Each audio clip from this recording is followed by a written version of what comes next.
Video like जरूर कर लीजिए और ऐसे वीडियो लगातार फ्री में पाने के लिए चैनल को तुरंत सब्सक्राइब कर लीजिए और बेल आइकन को जरूर टैप कर लीजिए ताकि आगे भी सारे वीडियो आपको मिलते रहे। यूट्यूब में फॉलो करते हैं तो प्लीज ये वाला फ्री टेलीग्राम चैनल जरूर ज्वाइन कर लीजिएगा। सारे नोटिफिकेशन सारे अपडेट यहीं पे आते हैं, ध्यान रखिए।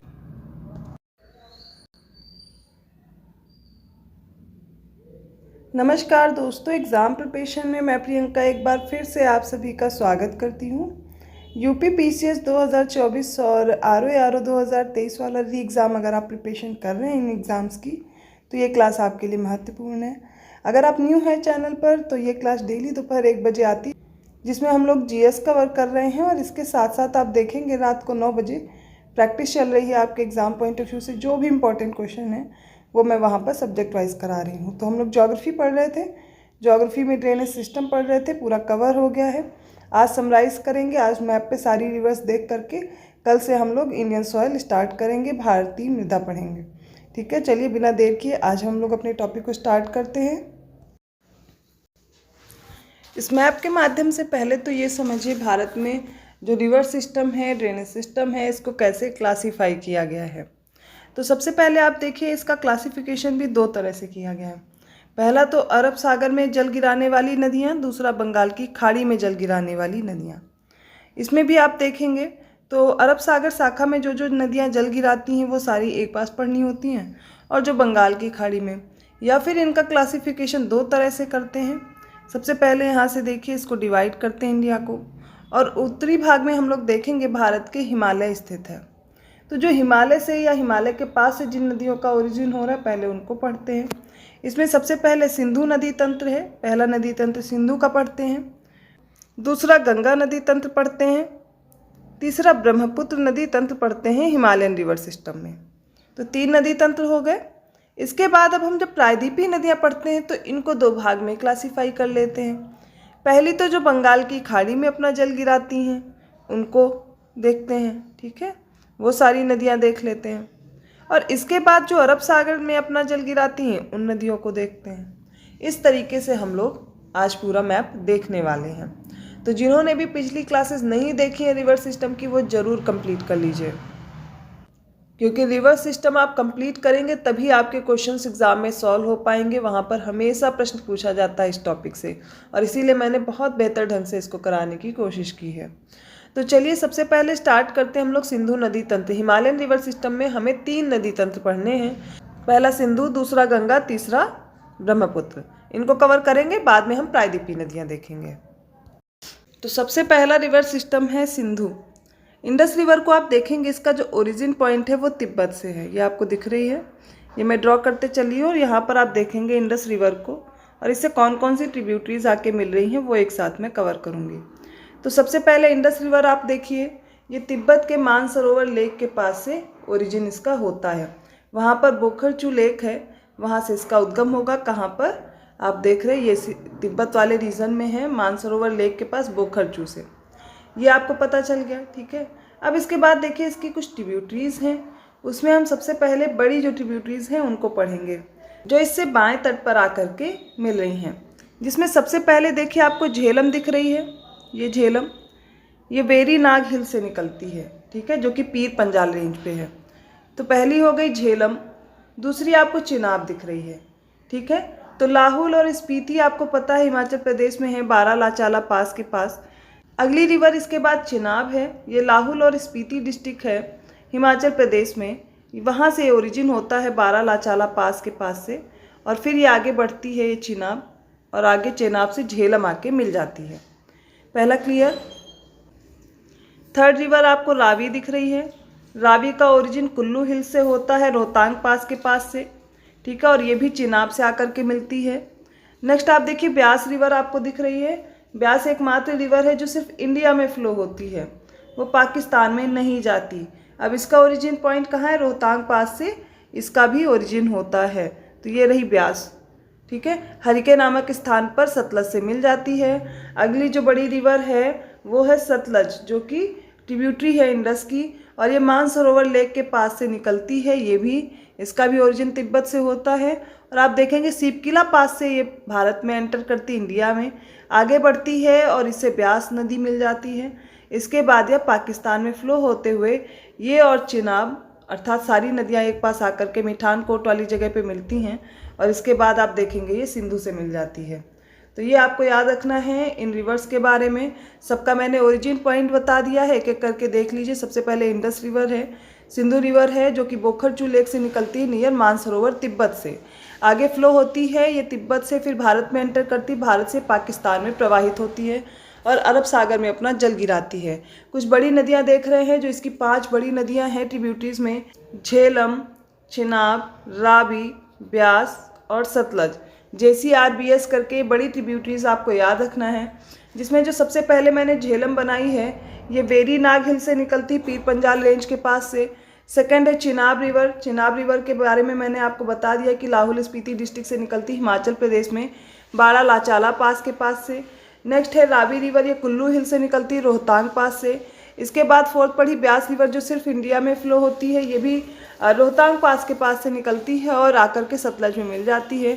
इसके बाद आपने सतलज पढ़ा है, मानसरोवर लेक के पास से निकलती है और सिपकिला पास से भारत में एंटर करती है। आगे आकर के सारी रिवर पाकिस्तान में एक पास मिल जाती हैं और आगे फिर ये सिंधु नदी में अपना जल गिराती है और सिंधु अरब सागर में अपना जल गिराती है। इसके अलावा भी इसकी बहुत सारी रिवर्स हैं, ट्रिब्यूटरीज हैं, इतनी ही नहीं है जो कि आप देख रहे हैं। दाहिने तट से आकर के मिलने वाली में न्यूब्रा है, श्योक है, गिलगित है, स्वात है, काबुल है, कुर्रम है, तोची है, गोमल है, ये सारी नदियां हैं। कुछ छोटी छोटी नदियां इनके बाएं तट से और भी मिलती, जैसे आपको जास्कर दिख रही है ना, जास्कर दिख रही है, सोहन दिख रही है, सारी रिवर्स हैं। इसमें काफ़ी रिवर्स हैं जो इससे आकर के मिलती हैं, लेकिन जो बड़ी ट्रिब्यूटरीज आपको याद रखनी है वो मैंने इसमें पढ़ा दी है और इसके अलावा जो भी ट्रिब्यूटरीज हैं वो मैं पिछली क्लासेस में करा चुकी हूँ। तो ये हो गया सिंधु नदी तंत्र। अब गंगा नदी तंत्र देख लीजिए जो कि दूसरी हिमालयन रिवर सिस्टम है। गंगा रिवर सिस्टम समझने से पहले पंचप्रयाग समझ लीजिए, क्योंकि गंगा सबसे पहले भागीरथी नाम से उद्गमित होती है, इसलिए उससे पहले वो अलकनंदा से मिलती है। तो अलकनंदा कई नदियों से मिल करके बनी हुई है, उसको भी देखते चलते हैं। तो सबसे पहले देखिए अलकनंदा जब आगे बढ़ती है तो ये मिलती है धौली गंगा रिवर से, जहाँ पर विष्णु प्रयाग बनता है। विष्णु प्रयाग के बाद अलकनंदा फिर आगे बढ़ती है और ये आगे मिलती है नंदाकिनी रिवर से। ठीक है, नंदाकिनी रिवर से मिलेगी तो इसको नंद प्रयाग बोलेंगे, दूसरा नंद प्रयाग हो जाएगा। फिर आगे अलकनंदा पिंडार नदी से मिलती है, इसे कर्ण प्रयाग बोलते हैं। तो पहला विष्णु प्रयाग, दूसरा है नंद प्रयाग, तीसरा है कर्ण प्रयाग। इसके आगे एक मंदाकिनी रिवर आकर के मिलती है जो कि रुद्रप्रयाग नाम से कहलाता है, मतलब रुद्रप्रयाग से जाना जाता है जब ये अलकनंदा में मिल जाती है। अगली जो रिवर आपको पढ़नी है वो है गंगोत्री ग्लेशियर से निकलती हुई भागीरथी। भागीरथी आकर के देवप्रयाग में अलकनंदा से मिल जाती है और आगे ही से गंगा नाम से जाना जाता है। तो ये पंचप्रयाग याद रखना, सबसे पहले विष्णु प्रयाग, नंद प्रयाग, फिर उसके बाद कर्ण प्रयाग है, रुद्रप्रयाग है और देवप्रयाग है।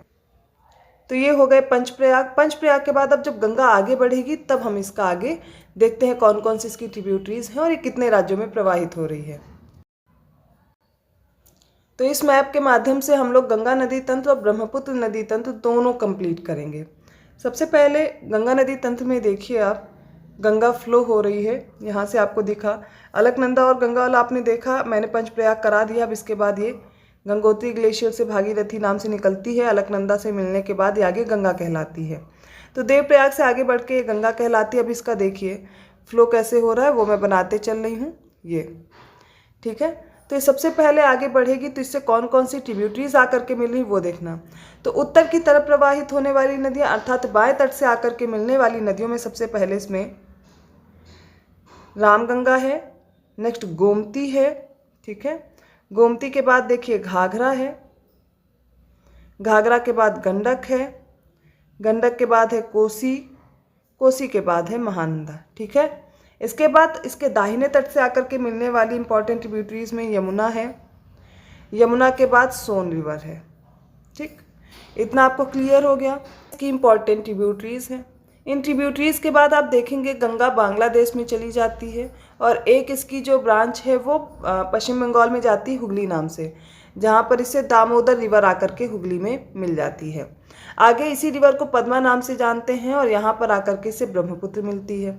अभी जो आपने ट्रिब्यूटरीज देखी हैं इसमें देखिए जो यमुना है, यमुना की भी कुछ ट्रिब्यूटरीज हैं, उनको भी देख लीजिए। इसमें जैसे कि चंबल है, चंबल के बाद सिंध, बेतवा, केन, ये सारी इसकी ट्रिब्यूटरीज हैं। देखिए बनास आकर के मिल रही है चंबल में ही।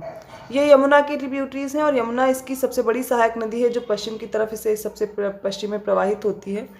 और ये देखिए इससे दाएं तट पर आकर के मिल रही है। ये सारी जो ट्रिब्यूटरीज हैं ये गंगा की आपने पढ़ी, सीरियल याद रखना जरूरी है। रामगंगा, गोमती, घाघरा, गंडक, कोसी, महानंदा और दाहिने तट से आकर मिलने वाली नदियों में और सोन याद रखेंगे। इसके बाद ब्रह्मपुत्र नदी तंत्र अगर आप देखिए तो ब्रह्मपुत्र भी देखिए यहाँ पर इसका जो ओरिजिन पॉइंट मानसरोवर लेक के पास से है, जहाँ से सतलज और सिंधु का भी ओरिजिन है। और ये आगे प्रवाहित होते हुए तिब्बत में से यारलुंग जंगपो या सांगपो नाम से भी जाना जाता है।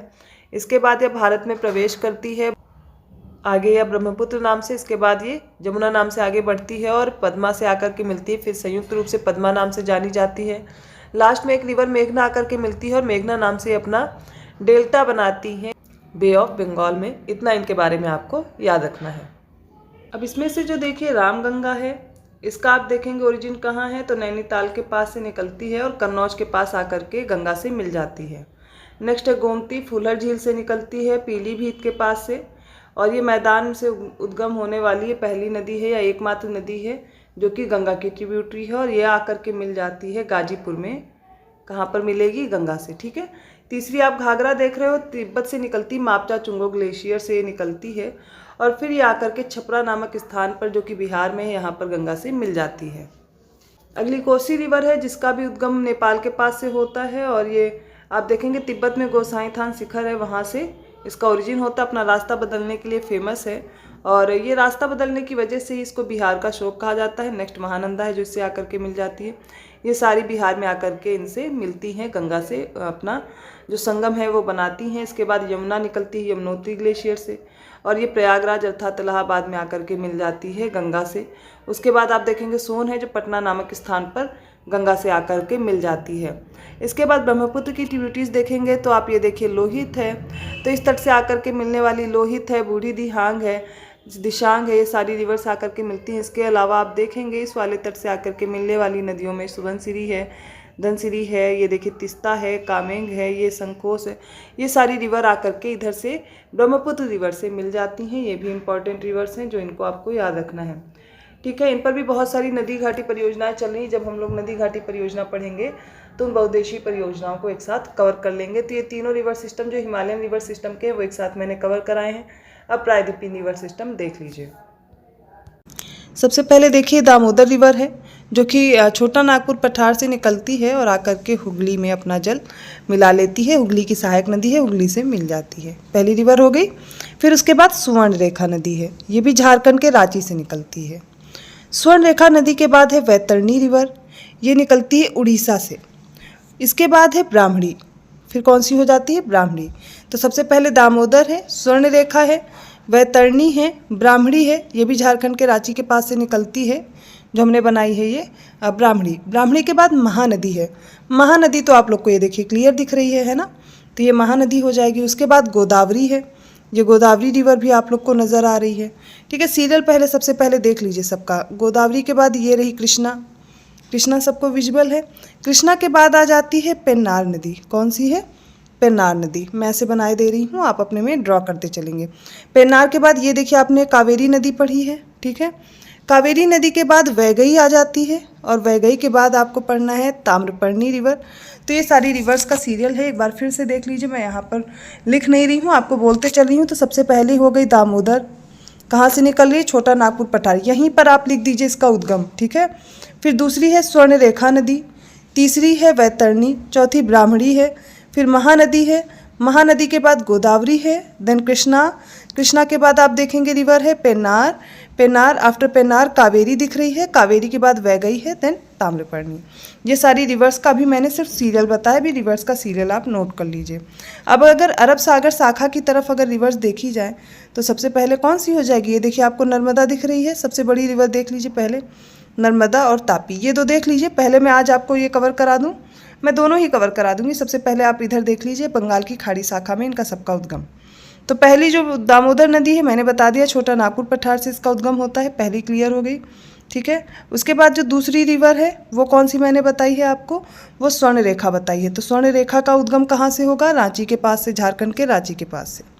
तीसरी उड़ीसा से निकलती है वैतरणी, ये भी मैंने कंप्लीट करा दी। ब्राह्मणी ये भी निकलती है झारखंड के रांची से। और ये महानदी कहाँ से निकलती है, ये मैंने आपको बताया, जहाँ से नर्मदा और सोन नदी का उद्गम होता है, अर्थात अमरकंटक के पहाड़ से इसका उद्गम होता है। तो महानदी क्लियर हो गई। महानदी के बाद अगली है गोदावरी नदी। ये देखिए यहाँ पर इसका पश्चिमी घाट से इसका उद्गम होता है। कहाँ पर, नासिक से होता है, महाराष्ट्र के नासिक वाली जगह से इसका उद्गम होता है। बहुत सारी इसकी सहायक नदियाँ हैं, जैसे पेनगंगा, वेनगंगा, इंद्रावती, मंजरा, ये सारी किसकी सहायक नदियाँ हैं, गोदावरी की। सभी सहायक नदियाँ मैं करा चुकी हूँ। इसके बाद जो कृष्णा नदी है, कृष्णा कहाँ से निकलती है, महाबलेश्वर से निकलती है, ठीक है। उसके बाद मैंने जो ड्रॉ की है वो नदी है पेनार। तो पेनार नदी आप देखेंगे कर्नाटक के कोलार से निकलती है। कहाँ से, कर्नाटक के कोलार से। नेक्स्ट रिवर है कावेरी नदी। ये कहाँ से निकलती है, ये ब्रह्मगिरी की पहाड़ियों से निकलती है, ठीक है। नेक्स्ट दो छोटी नदियां हैं वैगई और ताम्रपर्णी। तो ये जो रामेश्वरम वाली जगह है यहाँ पर वैगई का मुहाना है, और जो ये देख रहे हैं ताम्रपर्णी, ये मन्नार की खाड़ी में अपना जल गिरा रही है। तो ये हो गया इधर वाली। अब नर्मदा और तापी में, नर्मदा मैंने बताया कहाँ से निकलती है, अमरकंटक के पठार से नर्मदा का उद्गम होता है। तापी देखिए एमपी के बैतूल डिस्ट्रिक्ट से निकलती है, अपना जल कहाँ पे गिराती हैं, अरब सागर में, और यहाँ पर एस्चुरी बनाती हैं। इसके अलावा कुछ छोटी छोटी नदियाँ हैं, वो भी हम लोग देखते चलते हैं, जो कि अरब सागर शाखा में अपना जल गिराती हैं। तो अरब सागर वाली शाखा में सबसे पहले याद कीजिए यहाँ पर है ये साबरमती। साबरमती के बाद देखिए माही रिवर है, जो यहाँ पर आकर के जल गिराती हैं। फिर दूसरी हो गई नर्मदा, तापी, ये आपने पढ़ी। दो छोटी छोटी नदियाँ हैं, मांडवी और जुआरी, गोवा के पास, ठीक है, मांडवी और जुआरी याद कर लीजिए। इसके बाद मैंने बताया था शरावती है, गंगावेली है, ठीक है। इस तरीके से ड्रॉ कीजिए। फिर पेरियार और भरतपुझा है। इस तरह से रिवर ड्रॉ कर लीजिए और सबका एक पास आप लिखते चलिए उद्गम क्या है। इसके अलावा आप उद्गम के साथ साथ लिखेंगे कौन कौन सी, अगर सहायक नदियाँ बनाने तो भी अच्छी बात है, मैंने सारी सहायक नदियाँ करा दी हैं, वो भी आप यहाँ पर ड्रॉ कर सकते हैं, वो भी आपके लिए बेहतर रहेगा। लेकिन ये मैप आपको इसी तरह ड्रॉ करना है जैसे मैंने समझाया है। अब इतनी रिवर्स पढ़ाई हैं तो कुछ सहायक नदियाँ भी मैं बता देती हूँ। जैसे कि सबसे पहले आप महानदी की देख लीजिए। यहाँ पर आपको जोंक और तेल इसकी सहायक नदियाँ हैं, ये बना लीजिए, ठीक है। यहाँ पे आप उनको लिख लेंगे। इसके अलावा जो मेन रिवर है गोदावरी, इसकी देखिए सबसे पहले पूर्णा है। पूर्णा के बाद ये पेनगंगा तो आपको दिख ही रही है। पेनगंगा से देखेंगे यहाँ पर वर्धा करके मिलेगी। वेनगंगा ये देखिए मिली है। फिर इंद्रावती है और दूसरी देखेंगे सुलेरी है। तो ये इंद्रावती हो गई और फिर सुलेरी हो जाती है, ठीक है। और यहाँ पर इधर से जो रिवर ये आकर के मिल रही है ना, ये वाली, ये इसमें मंजिरा है। मैं कलर चेंज कर देती हूँ जिससे और आपको आसानी रहेगी। इसके अलावा जो दूसरी रिवर है वो कृष्णा है। कृष्णा से देखिए इधर से आकर के भीमा मिलती है, ठीक है। और इधर से ये तुंगभद्रा तो आपको विजिबल है, तुंगभद्रा आकर के मिल रही है। एक मूसी रिवर भी आकर के इससे मिलती है कृष्णा से। कृष्णा की सहायक नदी है मूसी, जिसके तट पर हैदराबाद शहर बसा हुआ है। तो ये किसकी सहायक नदी है। अब इसमें देखिए ये यहाँ पर भी आपको ये चीज़ पता होनी चाहिए, जब इसका पैरो बना लेंगे ना ऐसे, तो कौन सी उत्तर से आकर के मिल रही है, कौन सी दक्षिण से आकर के मिल रही है, या फिर लेफ्ट हैंड साइड ट्रिब्यूटरी कौन सी और राइट हैंड साइड ट्रिब्यूटरी कैसी है। तो ये भी आप याद कर सकते हो। जैसे कि अब इसमें बात की जाए लेफ्ट हैंड गोदावरी की, तो इसमें पूर्णा, पेनगंगा, वर्धा, वेनगंगा, इंद्रावती, ये सारी कौन सी हो जाएंगी, लेफ्ट हैंड ट्रिब्यूटरीज हो जाएंगी। राइट हैंड ट्रिब्यूटरी कौन कौन सी, मंजरा हो जाएगी। अगली देखिए जब हम कृष्णा की बात करेंगे तो भीमा, मूसी, कोयना, ये सारी जो रिवर्स हैं ये कृष्णा की कौन सी हो जाएंगी, बाएं तट से आकर के मिलने वाली। दाएं तट से देखिए तुंगभद्रा मिल रही है। इस तरीके से याद करिए जिससे आपको दिक्कत ना रहे, कुछ भी कोई भी फैक्ट पूछ लिया जाए तो आपको वहाँ पर दिक्कत ना हो और आप आसानी से कर ले जाएँ। तो इस प्रकार इंडिया का ड्रेनेज सिस्टम आज कंप्लीट होता है। इसके बाद अब हम लोग कल से भारतीय मृदा पढ़ेंगे। जिन्होंने भी ये क्लासेस पिछली नहीं देखी, प्लेलिस्ट बनी हुई है चैनल पर, आप क्लास ज़रूर देख लीजिए। इसके अलावा रात को प्रैक्टिस सीरीज चल रही, उससे भी सॉल्व करते रहिए और अपना कमेंट करके ज़रूर बताइएगा कि क्लास आपको कैसी लगी, या फिर आप और कौन सा सब्जेक्ट आगे पढ़ना चाहते हैं, वो भी मुझे कमेंट करके ज़रूर बताइएगा। अगर वीडियो अच्छा लगा प्लीज़ लाइक कीजिए, चैनल को सब्सक्राइब कीजिए और लोगों को शेयर करते रहिए। ऐसे ही और कंटेंट के साथ मैं मिलती होंगी क्लास में, तब तक के लिए धन्यवाद।